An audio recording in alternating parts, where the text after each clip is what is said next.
You and I, we have a similarity. You see, whether you've been in business for 10 years, you've been in business for 1 year, or maybe you were seen as the high school dropout or the person that wouldn't graduate from college, whatever that is, you and I have this one thing in common, and this one thing is at one point or another, we've both been considered an underdog and we've both flown under the radar. Or if you're watching this, maybe you're still considered the underdog and maybe you're still flying under the radar. You see, if there's one thing that I know, it's using that methodology of flying under the radar and being considered the underdog in your business and industry, maybe in your social groups, using that as leverage to your advantage. In fact, I'm going to give you 3 different ways that you can leverage that in this video. Let's get right into it. If you are going to leverage being an underdog and flying under the radar, which again, I think it's a superpower at this point because I've been able to use it to my advantage, is the first thing you want to do is you want to find out what your competitor's weakness is, and you want to strategize a way that you can squeeze into it only in a way that you would be able to fit. So using the example, kind of like what we had in the late 90s, where we had Redbox was starting to come up, or Redbox was starting to come up. I would say even earlier 2000s, right? Redbox was starting to come up, and Blockbuster would refuse to strategize and would refuse to change the way that they ran operations with watching their customers' complaints of getting charged these ridiculous fees for possibly returning a movie a day late, or maybe especially if you're a bit older and you remember this, not rewinding the VHS tapes. We're not even talking about DVDs at this point. But when Redbox started coming in, forget Netflix, when Redbox started coming in, not only did they create a quicker delivery because there was a Redbox station in just about any corner, especially in bigger markets, but they weren't charging these ridiculous fees. In fact, apart from being at the time, I think it was like $1.25 for a DVD. If you wanted it to be Blu-ray, it was like $1.50, $1.75, right? It's been some time. But apart from them having that service, it was also more convenient and it was faster. Because one thing that Blockbuster forgot to do is they forgot to put the customer first because they were so focused on their profits and how they can continue to squeeze out every single penny from their customer. If you're maybe competing with someone in your marketplace that's doing everything at a lower cost, or maybe they're giving everything away for free, right? A lot of people say, well, just go on YouTube, you can get everything you can for free. Well, how about you beat speed? Or how about you beat free with speed? I'm going to say that a different way. One of the best ways to beat someone that's doing something for free in your marketplace is to outpace them with the speed in your delivery for your client, for your prospect, and how you handle any issues that come up if there is possibly a bottleneck or a road bump that you jump into. Now let's go ahead and transition into the second way, which is kind of playing off of the first way we just finished saying, that you have to find a weakness that your competitor has, or the Goliath in your industry, right? Because they're so big that they can't keep an eye on the micro markets, which is where you come in. You want to focus on what your weaknesses are. Now you're probably thinking, wait a minute, Irv.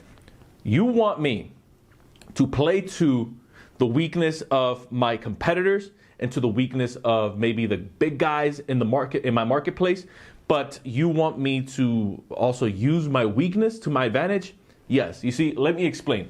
If you are going to use this, you have to first see what you're criticized mostly for. You see, when I first started creating content, I would say that one of the things that I was criticized for the most, and maybe still am, right? And you could probably hear it, and I don't even try to shy away from it, is I speak relatively quickly every now and again, especially when I'm excited about a subject, or I also tend to have an accent when I speak. People say, you must have grown up in Miami. You definitely don't sound like English is your first language. Every now and again, your words, they sound a bit slurred. And so I started using that to my advantage of saying, you know what? Instead of having such proper, broken down, to a T English, especially in the finance space, whether on TikTok, on Instagram, or on YouTube, let me keep that accent on there and let me actually enunciate my words with a little bit more accent behind it. That way, when people see my content, they say, oh, that's right, that's that one guy that says this word funny, or that's that one guy where I wonder if he's Hispanic, I wonder if he's from Brazil, I wonder if, you know, his family's from Germany, which, by the way, my parents are Latino, right? So this is why you may hear my accent through my content. So how can you use that to your advantage?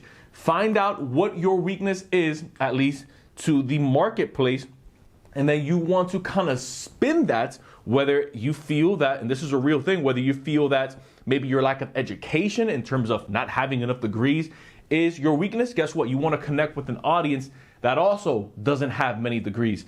If you feel that maybe your skin color or maybe the community and the upbringing that you came from, maybe you grew up with abusive parents, or maybe mom, dad was a drug addict, or maybe you just grew up in a community where no one makes it out past 18, either in a coffin or in a prison cell.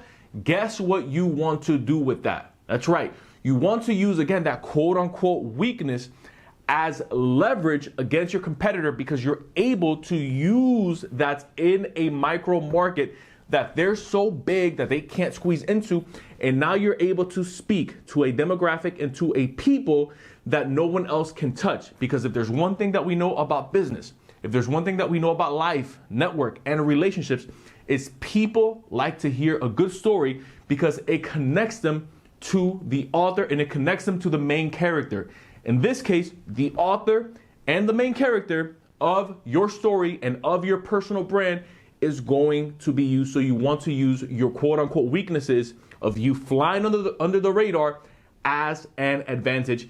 And then last but not least, and before I give you this third and final one, if you've been finding value in this content, go ahead and hit that subscribe button down below, only if you've been finding value, and hit that like button as well, because it does help this content reach a larger audience. Since right now you're flying under the radar, I'm going to challenge you to kind of stay out of the way when some of these other competitors or maybe some of these other people around you are kind of beating each other up. You see, there's a superpower, and really that's how I describe it. There's a superpower in being an underdog and being underrated, because you're able to kind of fly under without being seen and without creating too much awareness, even though you are creating attention for the right people to see you, to see what you're doing, and ultimately to see what you're creating. So think of it as you're kind of building a foundation and you're building out the framework before you actually start putting up the walls and the columns. So the way that that looks in the business world, because I know that there's a lot of entrepreneurs that watch this content,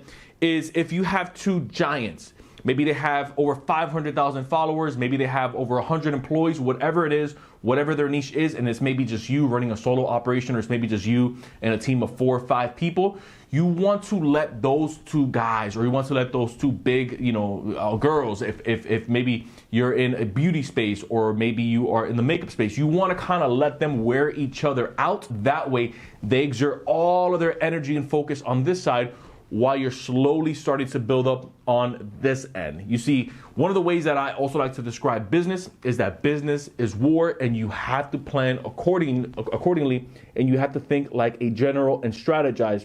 Am I going to go into war right now, or is this maybe something that I want to steer clear from, because you have the self-awareness that your infrastructure isn't strong enough yet to withstand an attack. So if you found value in this content, consider hitting the subscribe button down below, join the official community. Don't forget that anytime I'm not posting on here, I'm posting over on the Inside with Irv show, which is my podcast style channel. So if you like what I have going on over here, you'll love what I have going on over there. Once again, I appreciate you guys checking me out. Till next time, everyone, I will see you in the next video.